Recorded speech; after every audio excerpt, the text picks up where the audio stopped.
Hello, everyone. Welcome to Portland Cocktail Week Distance Learning.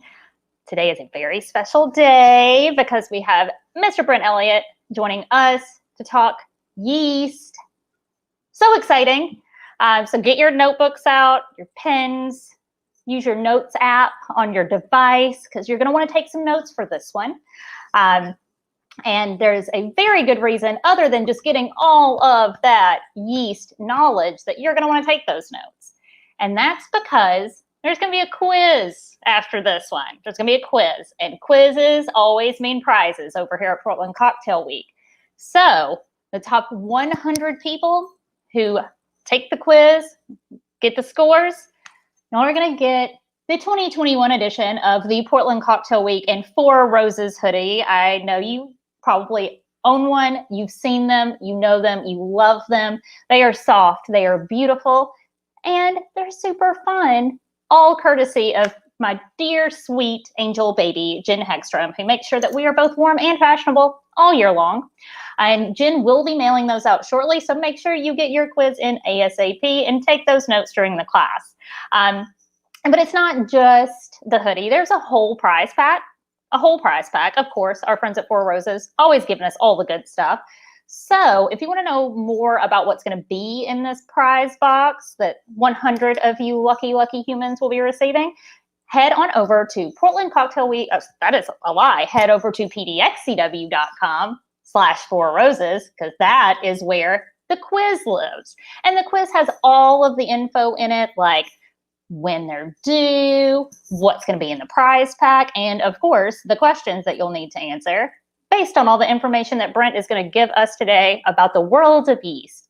So Brent, I'm going to stop talking so that you can tell the people about yeast. Okay, thanks, Brittany, and thanks everyone for joining us today. Like Brittany said, we're going to talk about not just yeast, but how we use yeast at Four Roses to create consistency and variety across our portfolio of products. And I'm going to talk about sort of how we maintain those yeasts, how we ended up using these yeasts, and a lot more detail. So I hope you guys are ready to learn a lot about yeast and how we use it, and we'll go ahead and get started. Okay, next slide, please. Okay, so, as I mentioned, it's about consistency. That's really historically why we use the 10 different yeast strains.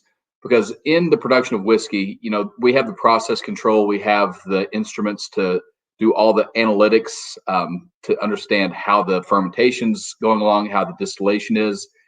We can track so much with modern technology, but with whiskey, especially bourbon whiskey, you probably know the regulations, and there are many regulations that we have to follow to call our spirit straight bourbon whiskey. But I think probably the most important one, at least in the context of consistency, is the fact that we can't add anything to it to adulterate the flavor of the color.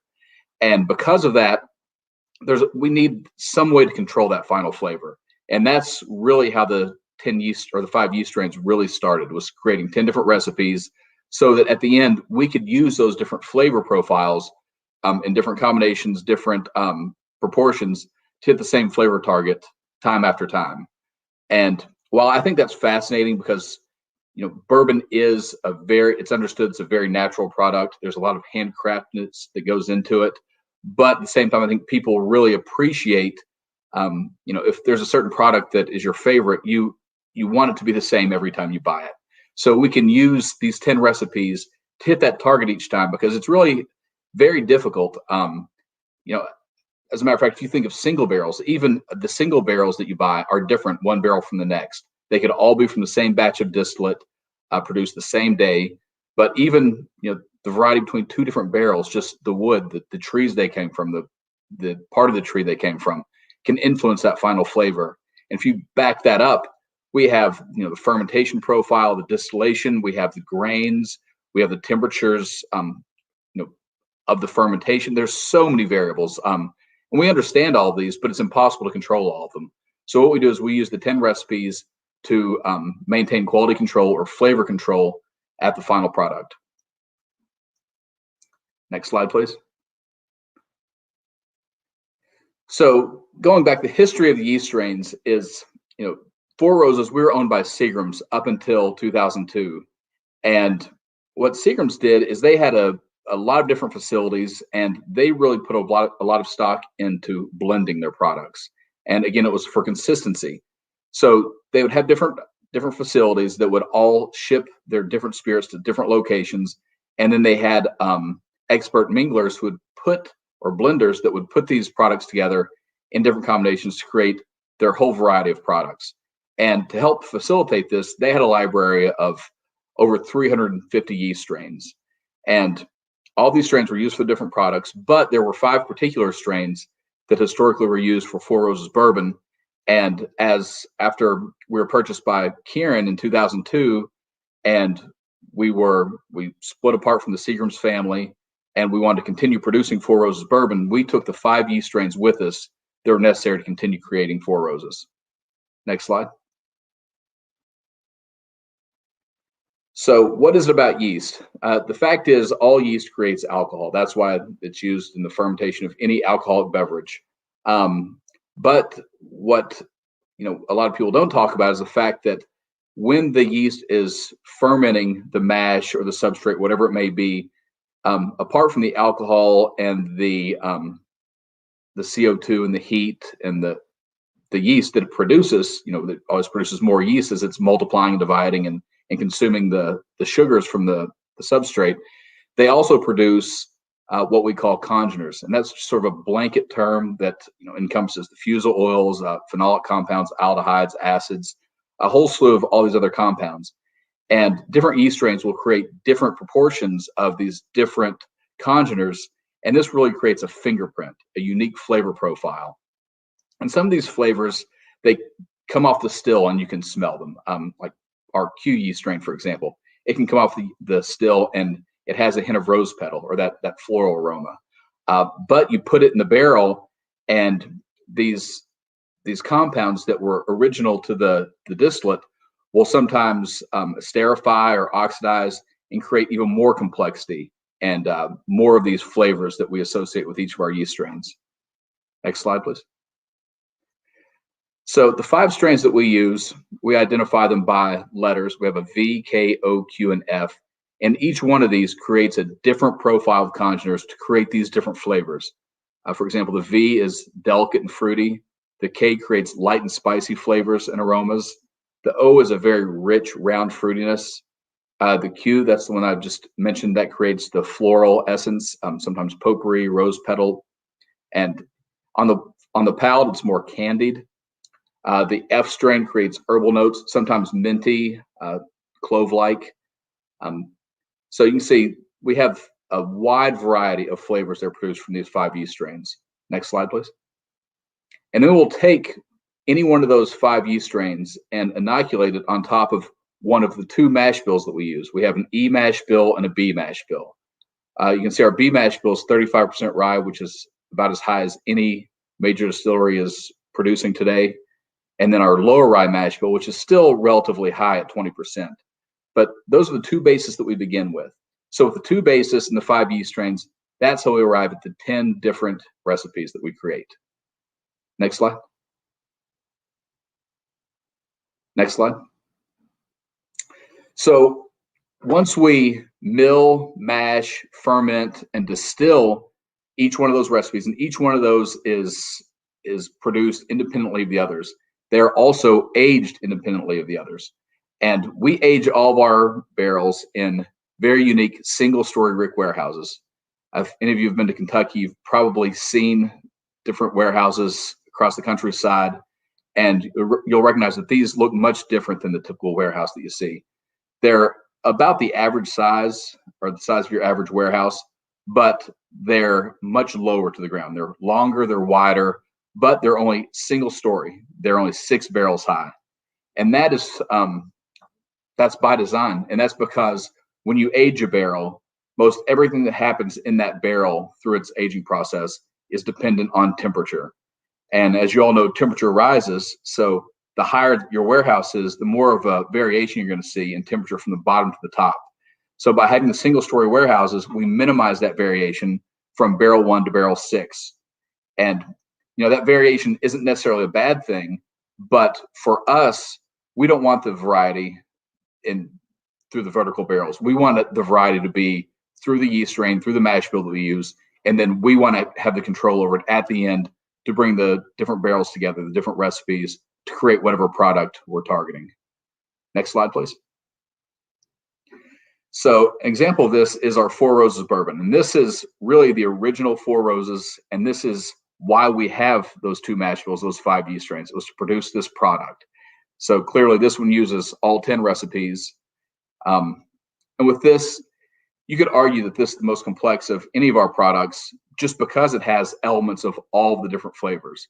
And the different recipes all go into this at different proportions, and we can alter that from dump to dump, season to season, year to year. And that's always just to maintain that same flavor profile. Next slide, please. So as I mentioned, historically, that's the reason we had the 10 yeast strains. It was all about the consistency, offering consumers something that was consistent time after time. But then in 2006, we realized that we really had something special. And because we started telling people about the different yeast strains. And this was sort of pre-bourbon boom, but still people were pretty interested. Anytime we had any guests in the distillery, we would let them taste different recipes, talk about the different recipes. And we realized it was really something unique to us that we should incorporate in our message about our uniqueness and about our versatility. And to really prove how versatile we could be, we created the small batch.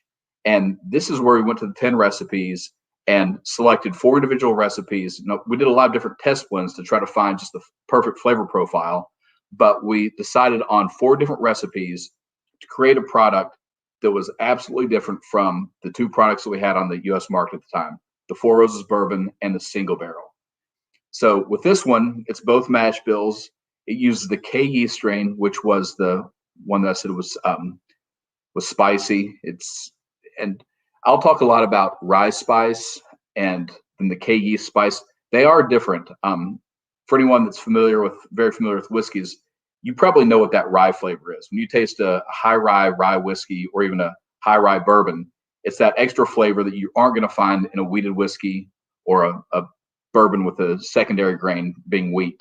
So it's a very unique flavor that's really hard to explain to anyone that doesn't know exactly what it is, because it really doesn't taste exactly like anything else.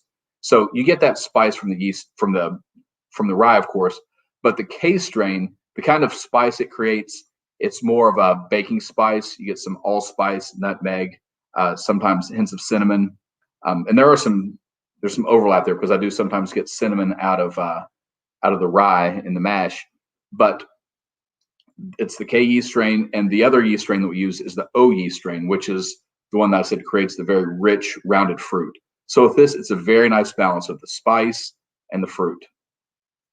Next slide, please.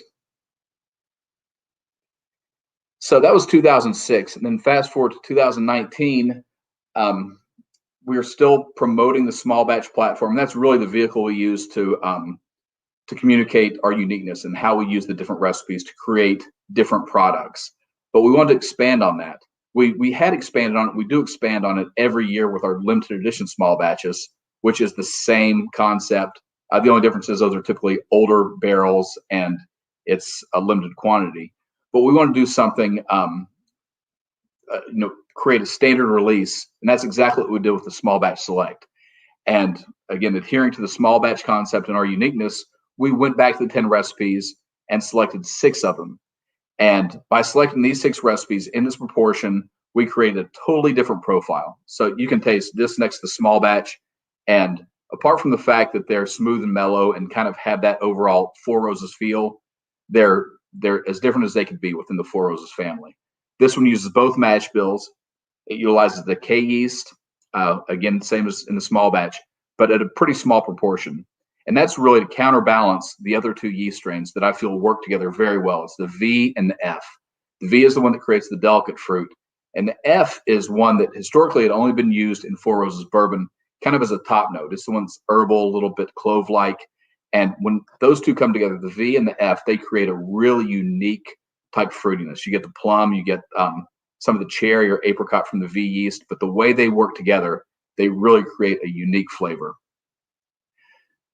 And again, this was released in 2019. We're still expanding this out. At the end of this year, we will be in 30 states. The next few years this will be available everywhere in the country.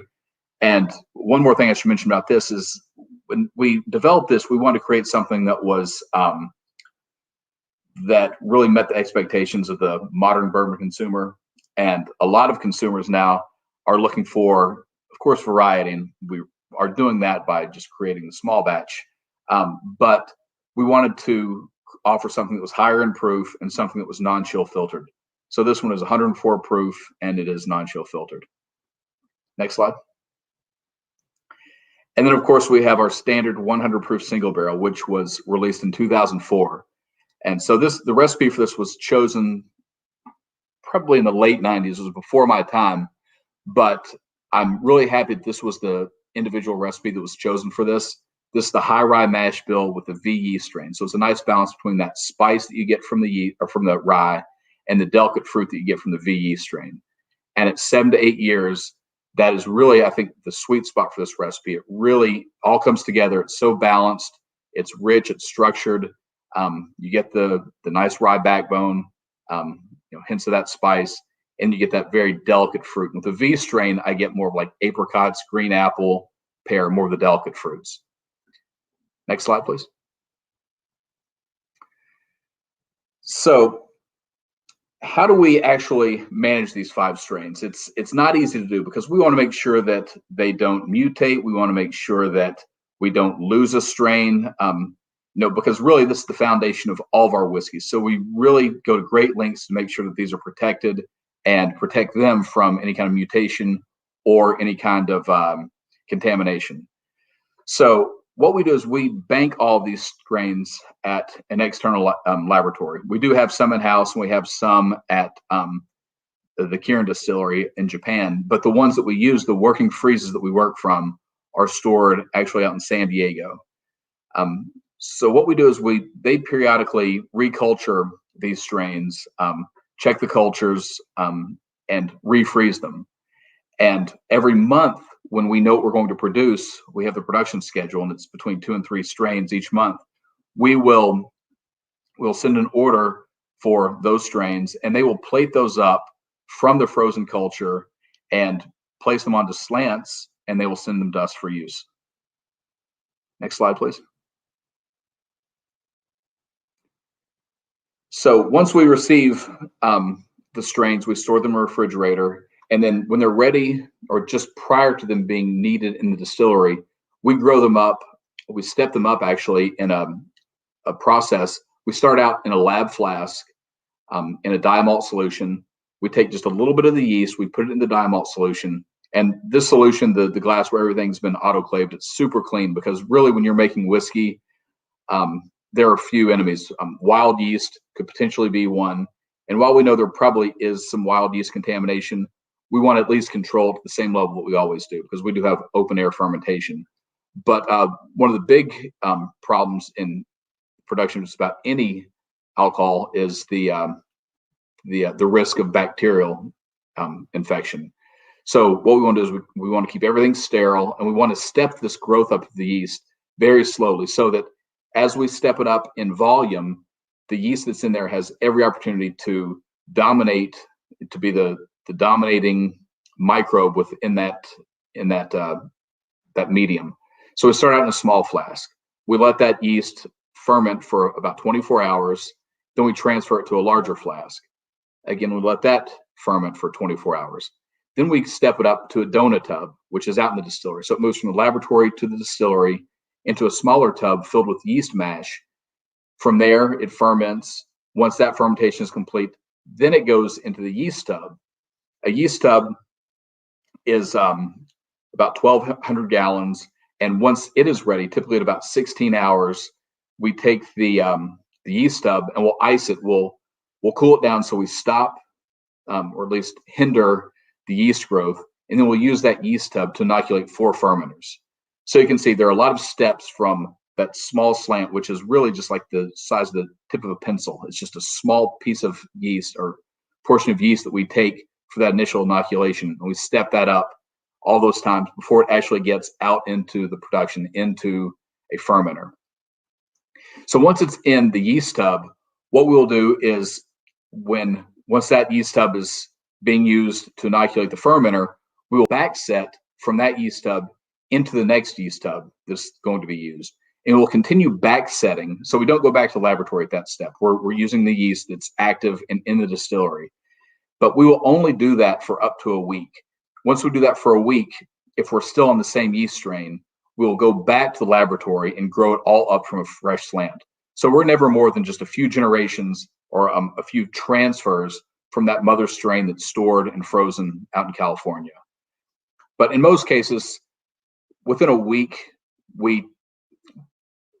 about half the time, we change yeast strains in a week's time anyway. So the yeast lab is always busy propagating and setting yeast to be ready to be transferred out into the distillery for production. Next slide, please. So the performance of the yeast, I get a lot of questions because they all smell and taste so differently once they're matured. But how do these act? How do they perform?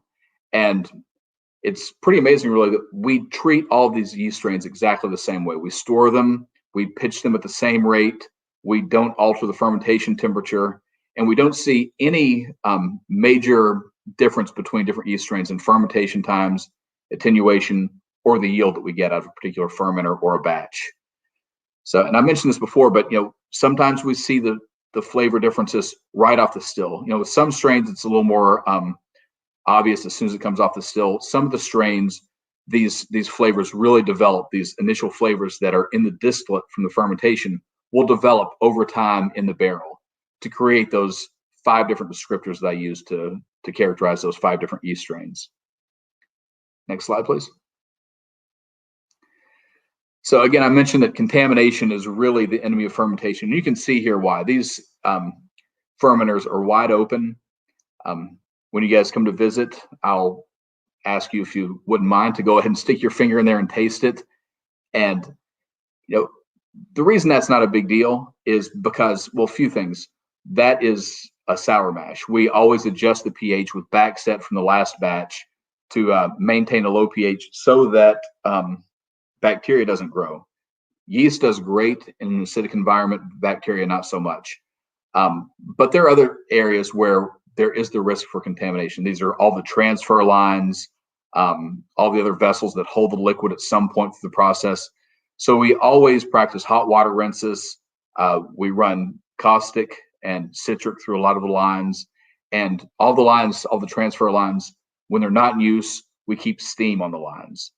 So again, this is just to make sure that these yeast strains that really create our flavors are the dominant and healthiest organism in that mash or in that fermenter. Next slide, please. So to conclude, the high level quality control through mingling with a broad base of flavors is really our very unique and interesting way that we can control both the flavor through consistency and create variety throughout the whole family of all of our products. So that is it for my presentation, but hopefully there are a lot of questions. I know it seems like I went through that pretty quickly, and I would like to mention too that since COVID, our distillery has been shut down, but we opened back up this week to tours. So yeah, I invite all of you to come out to visit and taste the mash as you walk by the fermenter. Yeah, that's the good stuff. We do have questions. Okay. So I have one that I'm going to save for last because it leads into a question that I have. Okay. And, want to make sure everybody else's questions get answered first. So what is your personal favorite mash bill yeast combo? I honestly don't have one particular one. We have a private barrel program too that I didn't mention, and this is really interesting because, I mentioned we'd sometimes let people that visit the distillery try different yeast strains or different recipes, and we realized that people enjoyed that so much that I think it was like 2007, 2008, we started very on a very small scale. We started offering private barrels to retailers of the individual recipes. And so now it's really grown. I mean, the barrel program is so important to us and so important to so many bourbon folks out there. But that's really where people can try the different recipes. And so a lot of people do have their favorites, or, a few of their favorites. And, I probably would have said before we had the barrel program, and I was, looking at these different batches much more frequently, I probably would have said my favorite yeast strain was like the low rye mash bill with the K yeast, the spicy yeast. And I still like that one a lot. It's still probably toward the top, but it's impossible to say what my favorite is, because now that I do these, I'm looking at more of these older batches, and what I've learned is that all these different recipes, they change through time. From one batch to the next, one recipe to the next. Sometimes the super sweet spot is between 8 and 9 years. Sometimes it's between 10 and 12 years, and it's batch specific and recipe specific.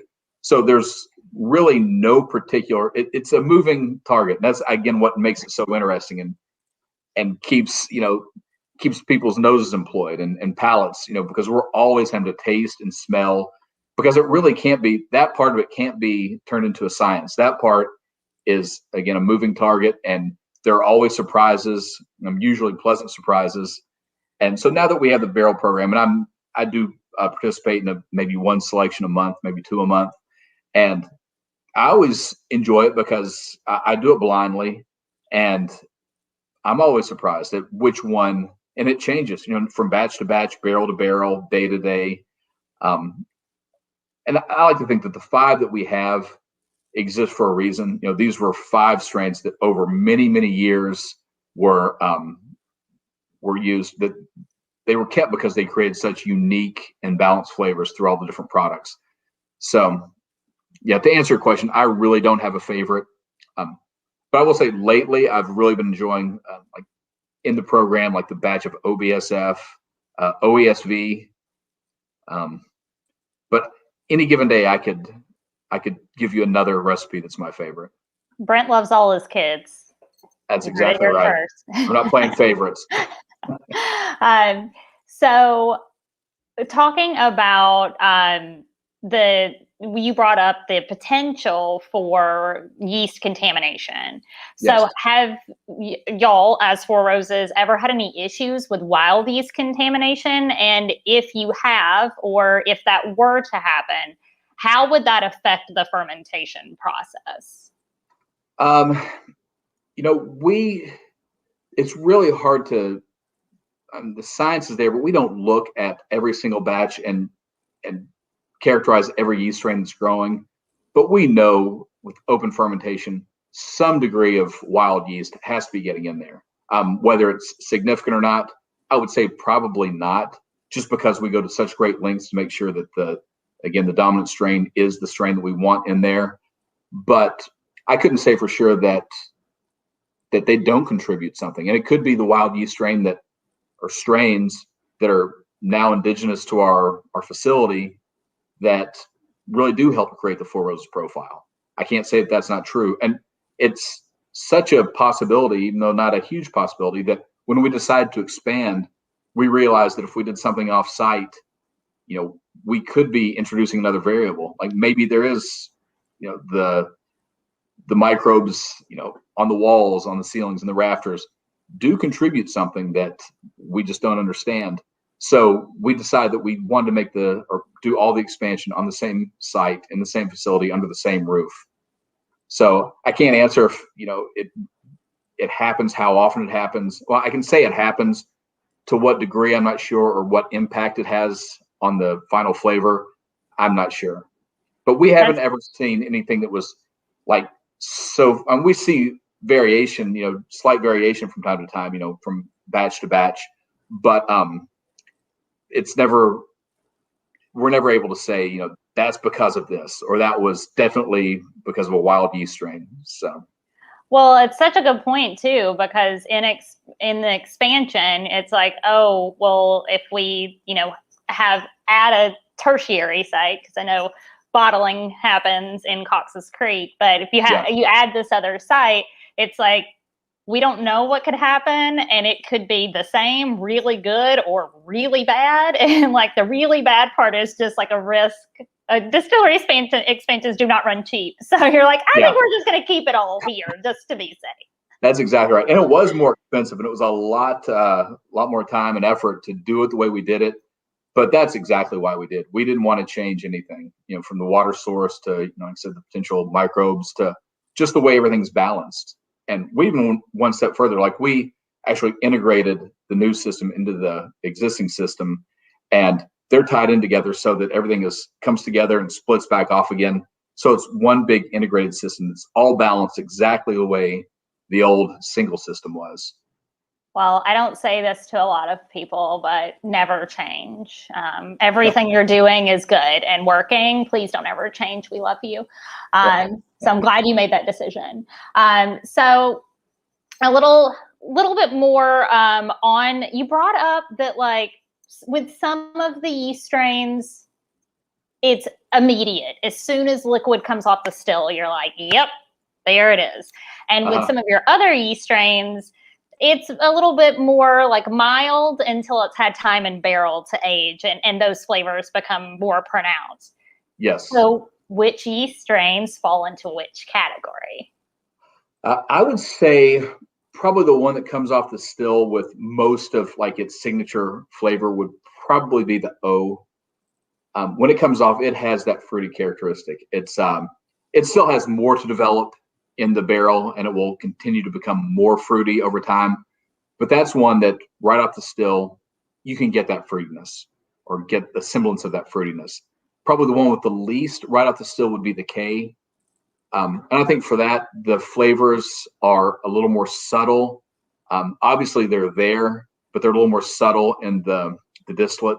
But as it ages, that's when more of those flavors, probably the complex esters, start to develop to create that spicy character. I love that. I can't wait to be able to come visit and be like, okay, so let's go get some O off the still, and then let's get some K, and then we'll see what happens. So with all of these yeast strains at your disposal, is there one that you just feel like is Four Roses, like, workhorse yeast strain? Like, you could put it, like, anything you need done, like, that's always the first one that you're like, I bet if we added this, it'll work. Yeah, actually, I guess the way to answer that is, every year we do the limited edition. And if you look at the recipes that pretty much show up every year in those, it's the strains I kind of consider center mass of the Four Roses profile. And those would definitely be the V and the K. And if you look at Four Roses Bourbon, those are the dominant two strains or two recipes in that formula. And I really think those are, for lack of a better, workhorses, kind of a good way to put it. Like, they're the center profile, or the center mass of the profile that is Four Roses. And I see the Q, F, and the O as being more of the top notes to really alter that flavor in different directions and create layers of complexity and depth to any of our products. I love that. So V and K are like the Christmas tree, and O, Q, and F are like the ornaments. That's a good way to put it. Yeah, I do kind of feel that way about it. I would say the O is probably closer to the center. The Q and the F, those definitely, those are so unique. Again, they're still within that Four Roses family, smooth, mellow, and delicate and elegant.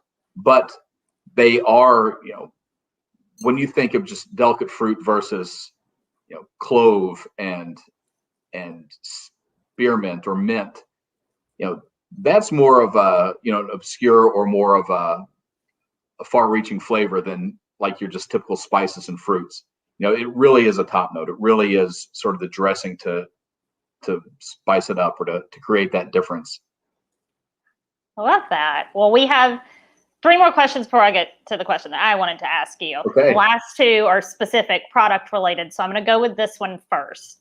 I'm going to read exactly what this person said, just to make sure I get it all. So okay. They said, I love your use of inoculation in this process. Is that in reference of reducing the growth of other microbes, or as in grafting, like horticulture? Do you know the history of the use of this term in whiskey production? No, I don't. when we use the term inoculation, it's basically just introducing a population into another substrate or another vessel. We're basically inoculating. I don't know about, of course, I know what grafting is, but I'm no expert in horticulture. So, but I don't know the history of that. I think it's probably a term that's just been used in microbiology, probably long before microbiology and whiskey came together. For a while there was, people knew how to make whiskey, but they didn't really understand much of the science behind it. And I think there was that parallel science of microbiology being developed, and it didn't take too long before the two came together. And so inoculation was probably the term used just for microbiological term, and then it came into whiskey when the two kind of came together. Well, in between all these delicious whiskeys you're releasing, you're gonna have to dive into those horticulture books. But you got a lot of work to do there, bud. And the last two questions, which will lead me to my question that will wrap up all of this delicious yeasty conversation, are both about products. And I knew this question was gonna come in before we even started. Is there gonna be a Four Roses rye? I honestly can't say at this time. Not because I can't say, I don't know at this time. We currently don't have plans for it. But I do get that question a lot, and it does make a lot of sense. All of our products are at least 20% rye. Most of them are between 25 and 35%, and people understand that it's part of the flavor profile. So the next question, of course, is why not do a rye? At 35%, we just need to add 16% more to that mash than we would be a rye whiskey. So it does make sense for us to make a rye. And I can say in the past, we have looked at it and thought it over, but we haven't had the capacity. But here in the last year and a half, we've completed an expansion where we've doubled the size of our distillery, that's right there on site, like I mentioned. So there is a little bit of excess capacity now. So now is the time for us to start talking about maybe trying something different. We've been fortunate because we didn't have any room for innovation or experimentation, but we're fortunate because with the 10 recipes, we have all the innovation just sort of intrinsically in how we do things. We can go those 10 recipes and create tons of different flavors. We could produce a new small batch every year, and they would always, the small batch limited edition is an example. They're always different, but I do think it would be interesting to try, another mash bill, whether it's a rye whiskey or a different mash bill or different yeast strain. So there is that possibility, but currently there are no, hard plans to do anything. I knew I was going to see that question because we're all just pocketbooks open, waiting for your rye whenever you're ready to give it to us. So I had a feeling that somebody was going to ask that question. This isn't one of the questions that I was talking about earlier, but somebody did pop into the comments and say, "Are you hiring?" I don't know. We are growing pretty rapidly. So there's always opportunity. I don't know. In my department, we aren't currently hiring anyone, but maybe reach out, watch. Hey, take that quiz. Yeah. I can send your email address over to Four Roses and we'll see what happens. So the next question is the one that leads me to my question, which is essentially just a question that I have because I'm curious. And also I love to, as our younger generation say now, gas up the homies. Someone asked, and I already know the answer to this, but they asked if the single barrel limited edition is still in production. No, great question. And I have a long answer for that. So this goes back to 2007. The first time we did a limited edition at all was for Jim Rutledge's 40th anniversary with the company. And it was a single barrel. I think we did maybe 1,400 bottles. At the time, that was a lot. This was 2007. Then people really seemed to like the idea of something different from Four Roses, something that again was showcasing what we could do with different recipes, and something older. It was barrel strength, non-chill filtered.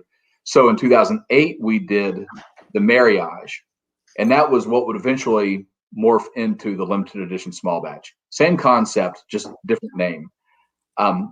That year, I want to say we did maybe 2,800 bottles of it. Very small amount by today's standards. In 2009, we did it again. The problem there was there were still 2008 marriage bottles on shelves. So you can imagine we do about 14,000 bottles a year now for small batch. And it's the kind of product that doesn't hit the shelves. People, they're gone. They don't just set them out in rows for people to come in and buy. At 14,000 bottles, it's gone immediately. So it's funny just to think that a mere, 15 years ago, 14 years ago, we had that much, just 2,500 bottles, and they were sitting on the shelf and not being sold for over a year. So, as the limited editions, we kept doing them, we kept ramping up the volume. And for example, for a last year's limited edition, it was 14,000 bottles, and that was, I think, 195 barrels total that went into that. And even then, even at 14,000 bottles, a lot of people don't have the opportunity to get it. And, we hate that. It's always, trying to balance, what you'd like to give the consumer and maintaining, the blend that you want. And if we made it too big, then it would have to be too many recipes. So that's sort of the sweet spot where we can actually still have the versatility to create something totally unique, something totally different, and reach as many customers as possible. But keep in mind, that's 200 barrels for 14,000 bottles. The batches that we pull from to create, like the batches that I set aside for limited editions, I typically set aside anywhere from 20 to at most maybe 80, in a few cases, 100 barrels. And these are batches that might be set aside at 5, 6, 7, 8 years old. And we just set them aside and don't do anything with them until they hit at least 10 years of age. And then they're candidates to go into this program. So as the growth or the popularity or the demand of these limited editions started to rise, we started to get to the point where we were doing, enough bottles that it would be, even for the single barrel, it'd be 90 to 100 barrels each time we wanted to do it.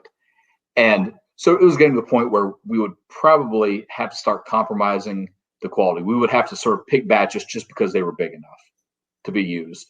And we didn't want to do that.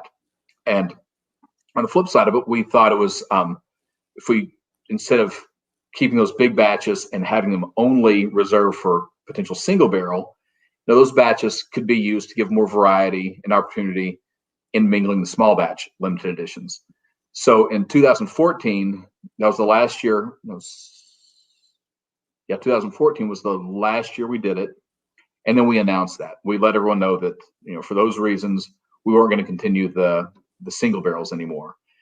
And then shortly after that, Jim Rutledge retired.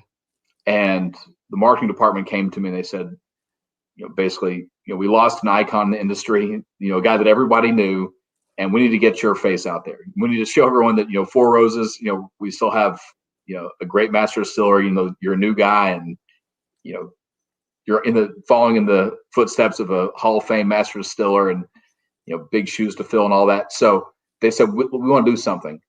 And so just 1 year after saying we won't ever do a limited edition single barrel again, we did one it was the Elliott Select in 2016. And that was a special case. And that was because we were doing it in the spring and we'd always done the single barrel in the spring. And I had actually already started pulling samples to do a commemorative 50th anniversary bottling for Jim. It was going to be a small batch, but I had all these different batches, had already started evaluating them, and had been trying to get Jim down in the lab to start looking at it. But he knew he was retiring before he told anybody else. So he didn't want to waste our time. So he just kept, saying, yeah, I'll come down soon. I'll come down, and just kept pushing it off. So, I'm looking at these batches, and I had found two very good batches, each with, 100 plus barrels in them that were fantastic. And so after Jim left and marketing came to me, I just kind of put that project aside. I was like, well, Jim's gone. So just put the samples aside, forgot about them. And then when they came to me, I pulled those batches back out, and I remember those 2 batches that I really liked. And it's like, even though we just said we're not going to do it again, let's do a single barrel. I've got a batch, and by then I decided pretty much on the batch that I ultimately went with. So I've got a really good batch that I'd like to do just as a single barrel. So we said we were never going to do it again for good reasons, and then a year later we did it one last time. And it's possible that we could do it again in the future, but it's just so hard to do that many bottles, maintain the quality year after year. So that's kind of why we had to discontinue that.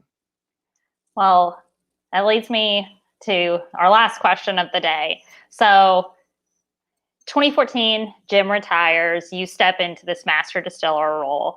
And if I say something here that is wrong, just correct me, going off memory. Okay. And then in 2016 is when small batch select hit the market, correct? It was 2019. Yeah. So that happens in 2019. Yes. Your first permanent expansion to the line as master distiller. And then in 2020, you're named Master Distiller of the Year, working with this iconic brand at Four Roses. Uh-huh. How did that feel, and how much did you freak out? I don't know if I freaked out, but I enjoyed it all. It was very nice recognition, and it's always nice to receive something like that. So of course I was honored by the award, and proud for the whole organization, because basically they're looking at Four Roses and they're saying Four Roses is doing great, so let's give him all the credit. But I mean, the fact is, it's a great organization. Everyone there has helped build this brand to where it is, and because we've come a long way. And I didn't get into the history, but when I started in 2005, we were only in Kentucky, and people still thought we were a blended whiskey. So we didn't just start from scratch. We almost started in the hole. We had to dig out of that hole, kill that reputation, and get to where we are today. So, I think it was, I was proud for myself and the entire organization. Now creating the small batch select, that was exciting. Of course, getting to do the limited editions is one thing. It's really the most fun thing I do every year, because it's, getting creative, seeing what we can do, seeing what I can do with, the different combinations, different, varieties that we have in the inventory. But to do that one, and that was really, to date, my biggest contribution to what's on the shelf.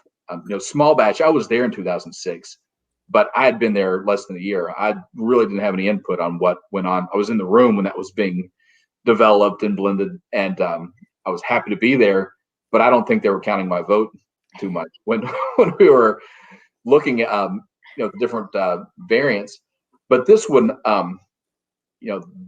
I really loved working on that, and I'm really proud of it. And I absolutely love it.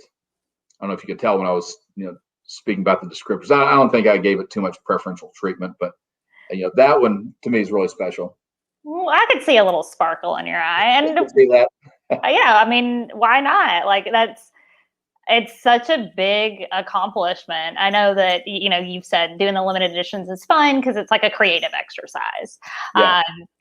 But there's not a whole lot of people who can say, I've added a permanent mark to a brand like Four Roses. And I know that I really enjoy it. And, when Jim did retire, I was like, what's going to go on over there? And I have been so excited to see Four Roses not only continue to produce all of the delicious whiskeys that we came to know and love, but add all of these new fun elements, from the limited editions to the small batch select. And I'm just really glad you're there. Well, thank you. I'm very happy to be here. Now, don't go nowhere, because, we need whiskey, so don't get any ideas. Unless you want to come visit me in Dauphin Island, because we talked about that. But yeah, I also leave for vacations and stuff. But yeah, I love it here.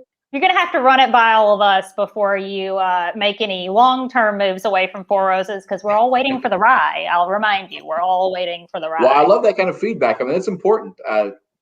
And I'd like to see what a rye tastes like too that came out of our warehouses. Well, so never say never. I hope the next time you ask me that question, I can give you a different answer. All right, everybody. Whether it's a rye or something else. We got to load up and go to Four Roses and get this rye together. We're here to help, Brent. You can put us all to work. We've already got people asking for a job. We'll all just show up. You tell us what to do. We'll get this rye ready to go. Well, that is it for our questions. And is there anything else before I do the whole sign-off thing that you want to leave the people with about you, about yeast, about Four Roses, about life, anything? Well, we're talking about visiting. We are building a new visitor center that'll be finished at the end of the year. I don't have an actual completion date yet, but fourth quarter sometime it will be complete. So, please come visit us. It's really changing a lot, with the expansion with new visitor center, and we've expanded both at the bottling facility. We've increased the bottling capacity. We've built a new bottling house. I've added 2 new warehouses. We're going to continue to build more to accommodate the increase in production at the distillery, and of course we've expanded at the distillery. So I invite you all to come visit. Well, I for one can't wait, and I can't imagine anyone else who's like, I don't know. You want to go to Four Roses. It is time. We've been cooped up in the house. It's time to go see Brent and have some fun. Yeah, come see us. So with all of that, before I get into anything else, I just want to remind all of you that there's a quiz, and this video is going to be posted on our Facebook and our YouTube pages. So you can go back and watch it before, during, after you take the quiz. I know I'm talking really fast, and dear sweet Dave is popping up banners as fast as he can, but that's our YouTube page. You just saw the link to our Facebook page, and you can find the quiz at pdxcw.com/4roses. We like to keep it simple around here. The 100 top scorers for this quiz are getting the Four Roses PDXCW hoodie, the new design. You can see it in the quiz. All you got to do, open that quiz up. You'll be able to see the design right there, along with a little pic of everything that's going to be in your Four Roses gift bag that will be delivered directly to your door because Jen Heckstrom is a saint. So, as always, make sure that if you like this class, if you like classes like this, hit that like, hit that love button. Let us know in the comments that we're doing a good job bringing you all the whiskey and yeast content. And if you want to see more classes like this, you can follow Portland Cocktail Week on Facebook or YouTube, where you'll find all of our classes coming right into your living room.